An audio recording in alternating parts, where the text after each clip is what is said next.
Hello বন্ধুরা, আসসালামু আলাইকুম। আজকে আমি চলে আসছি পাবনা আশুতোষপুর আনিস মোড়। এই নদী,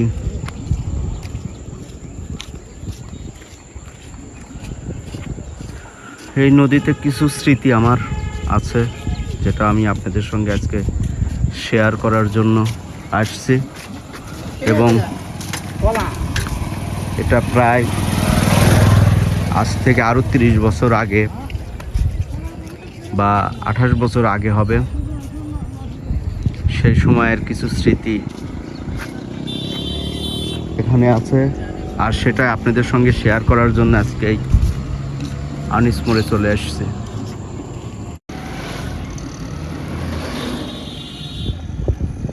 এই রাস্তা দিয়েই আনিস মোড়ের রাস্তা, এটা এই রাস্তা দিয়ে চলে গেছি ভিতরে, গ্রামের ভিতরে। আমি এখন হাঁটতে হাঁটতে আবার এগিয়ে যাচ্ছি।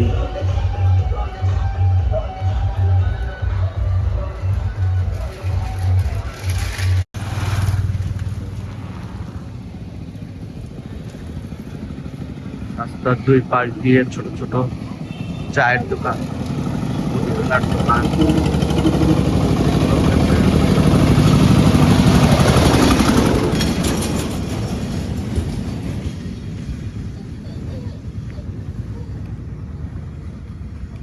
আসলে যে কথাটা আমি আপনাদের সঙ্গে শেয়ার করতে চাচ্ছিলাম সেটা হচ্ছে, এই যে নদীটা দেখতে পাচ্ছেন, আমি আর একটু ফাঁকে যায় আপনাদেরকে একটু দেখাই।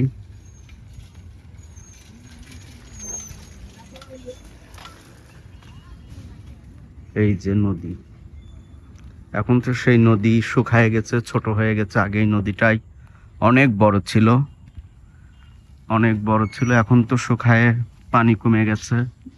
হয়তো বর্ষার দিনে কিছু হয়তো পানি হয়, এখন ইট ভাটাগুলো হয়েছে, কিন্তু তখন ইট ভাটার এই জায়গাগুলোতেই বর্ষার দিনে পানি উঠে আসতো।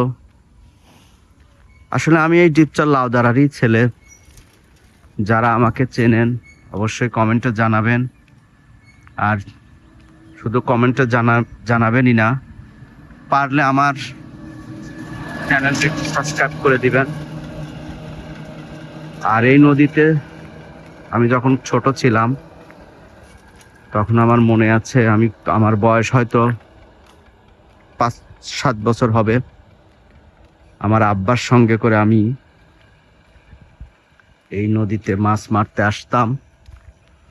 আমার সেই স্মৃতিগুলো এখন খুব মনে পড়ে, কারণ ডিপচর লাউদারায় আমার বাড়ি, কিন্তু আমি ডিপচরে তো থাকি না, আমি পাবনার শহরে থাকি।